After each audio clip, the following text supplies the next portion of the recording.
بسم اللہ الرحمن الرحیم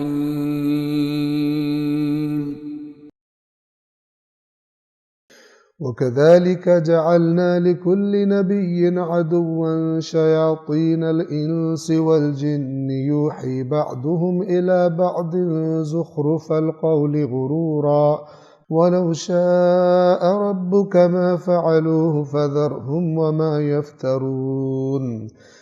اب آیت نمبر 112 میں اللہ تبارک و تعالی ارشاد فرما رہا ہے وَكَذَلِكَ، اور اسی طرح، یہ جو ہم آپ کو لوگوں کے مزاج بتا رہے ہیں اور یہ جو بہانے بازیاں کر رہے ہیں، یہ آپ کوئی پہلے نبی نہیں ہے جن کے ساتھ یہ ہو رہا ہے۔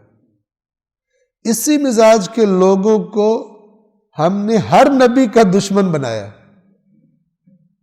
اور اس مزاج کی خطرناکی جو ہے وہ سامنے آتی ہے۔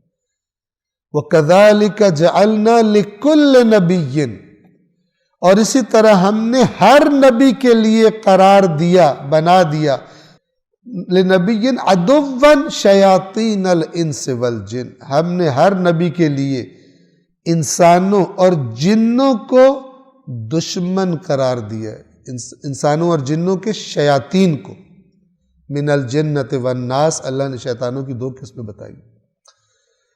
تو ہم نے انسانی شیاطین اور جنی شیاطین، ان دونوں کو ہم نے ہر نبی کا دشمن بنایا،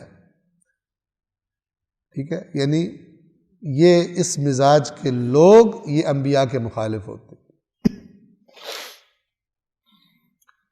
کرتے کیا ہیں یہ؟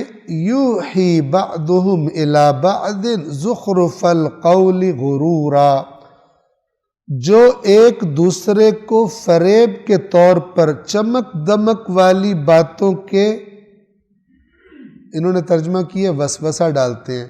جو لفظ استعمال ہوا ہے وہ ہے یوحی، یوحی کہتے ہیں وحی کرنا۔ وحی کا لفظ قرآن میں خود قرآن کے لیے بھی آیا کہ یہ اللہ کی وحی ہے جو رسول اللہ پر نازل ہوتی ہے۔ وحی کا لفظ شہد کی مکھی کے بارے میں آیا کہ اللہ نے شہد کی مکھی کی طرف وحی کی کہ تو نے فلان جگہوں پر بیٹھنا ہے اور گھر بنانے اور یہ کرنا ہے۔ وحی کا لفظ حضرت موسیٰ علیہ السلام کی والدہ کے لیے بھی استعمال ہوا، وَأَوْحَيْنَا إِلَىٰ أُمِّ مُوسیٰ، اور ہم نے موسیٰ کی ماں کی طرف وحی کی۔ اور یہاں پر لفظ آیا کہ شیطان ایک دوسرے کو وحی کرتے ہیں۔ اب یہ وحی، واو، ہا اور یا، اس کا اصل معنی سمجھ لیں کیا ہے؟ اصل میں عربی زبان میں اسلام سے پہلے یہ لفظ موجود تھا۔ عرب اس کو خفیہ اشارے کے لیے، خفیہ پیغام کے لیے استعمال کرتے تھے کہ 2 لوگ آپس میں اشارہ کریں، ایک کا پیغام دوسرے کو پہنچ جائے، باقیوں کو پتہ ہی نہ چلے، باقیوں کو پتہ ہی نہ ہو کہ آپس میں کیا میسج ٹرانسفر ہو گیا ان 2 کے درمیان۔ تو خفیہ اشارہ، خفیہ میسج کو وہی کہا جاتا ہے۔ اسی معنی کو بنیاد بنا کر اگلے سارے استعمالات ہیں اس کے۔ نبی کی طرف وہی آنا، یعنی وہ دوسرے انسانوں کو نہیں پتہ ہوتا، وہ نبی پر ہی آتی ہے، نبی ہی جانتا ہوتا۔ اور یہ جو حضرت موسیٰ علیہ السلام کی والدہ کی طرف وحی کا ذکر ہے، اس کو اصطلاح میں اس خاص وحی سے جدا کرنے کے لیے الہام کا لفظ یوز کرتے ہیں کہ اللہ کی طرف سے دل میں ایک بات ڈال دی جائے کسی کی۔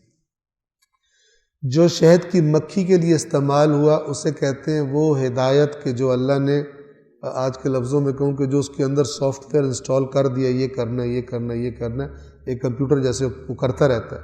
تو شہد کی مکھی بھی وہ اس کے اندر جو ہدایت اللہ نے کی ہے اس کو، اس کے مطابق وہ سارے اپنے اعمال، اپنے جو اس کی کام ہیں وہ انجام دیتی ہے۔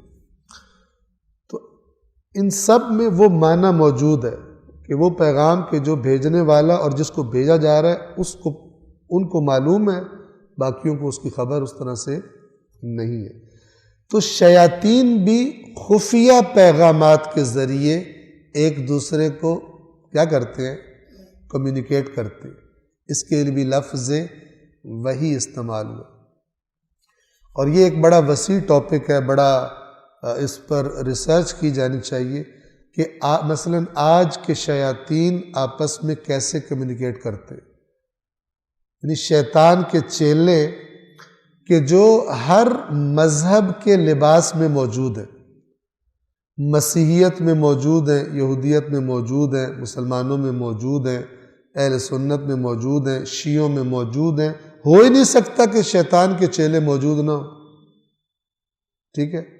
اور وہ ان کا کام کیا ہوتا ہے کہ وہ آپس میں رابطے کرتے ہیں، دین کو نقصان پہنچانے کے لیے باتیں گھڑتے ہیں اور ان کو اپنے چینل سے پھر ڈالتے رہتے ہیں لوگوں میں، عوام میں، اور عوام کی نفسیات سے بھی وہ باخبر ہوتے ہیں کہ عوام کے کس نازک رگ کو استعمال کیا جائے تو وہ بات کو قبول کر لے۔ تو یہ شیاطین اپنا سسٹم ساتھ ساتھ چلاتے رہتے۔ اس یوحی کے لیے انہوں نے ترجمے میں لفظ وسوسہ یوز کیا، اور وہ شیطان کی اس اشارے کو چونکہ وسوسہ ہی کہتے ہیں، لہذا انہوں نے وسوسے کا لفظ یہاں پر استعمال کیا ہے۔ اور اسی طرح ہم نے ہر نبی کے لیے جن و انس کے شیطانوں کو دشمن قرار دے دیا ہے، جو ایک دوسرے کو فریب آمیز چمکدار بات، زخرف کہتے ہیں جو دیکھنے میں بڑی اٹریکٹیو لگے، سننے میں بڑا مزہ آئے، کھچے بندہ اس کی طرف، ویسے زخرف کہتے ہیں کہ سونے چاندی سے سجائی گئی چیز جو ہوتی، چمک رہی ہو جو۔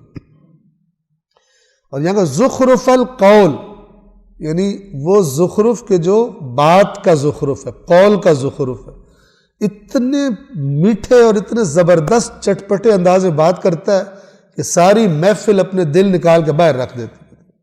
بولنا تو صرف اسی کو آتا ہے، اور بات تو ہم نے جو سنی ہے آج، اس سے پہلے بات ہی نہیں سنی تھی۔ زخرف القول بہت ہی اٹریکٹیو، غرور، دھوکہ دینے کے لیے، فریب ہوتا فریب ہے لیکن ہوتا بہت خوبصورت ہے۔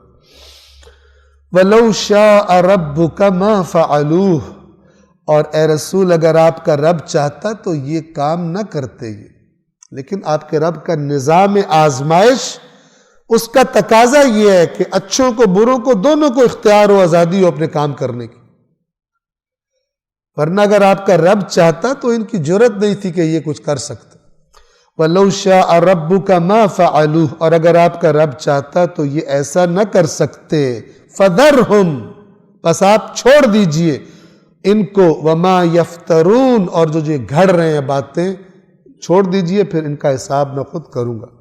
یہ اللہ نے اگر چاہا ہوتا تو ان کو کرنے ہی نہ دیتا، لیکن چونکہ اس نظام کو بنایا ایسا ہے کہ ہر کوئی اپنے اختیار سے جو کرے گا اسی کا نتیجہ بھگتے گا، لہٰذا اس کی آپ ٹینشن نہ لیں، ان کو چھوڑ، فَذَرْهُمْ، ان کو چھوڑ دیجئے، وَمَا يَفْتَرُونَ، اور جو یہ گھڑ رہے ہیں باتیں ان کے ساتھ ان کو ان کے حال پر چھوڑ دیجئے۔ اللہ العلی العظیم۔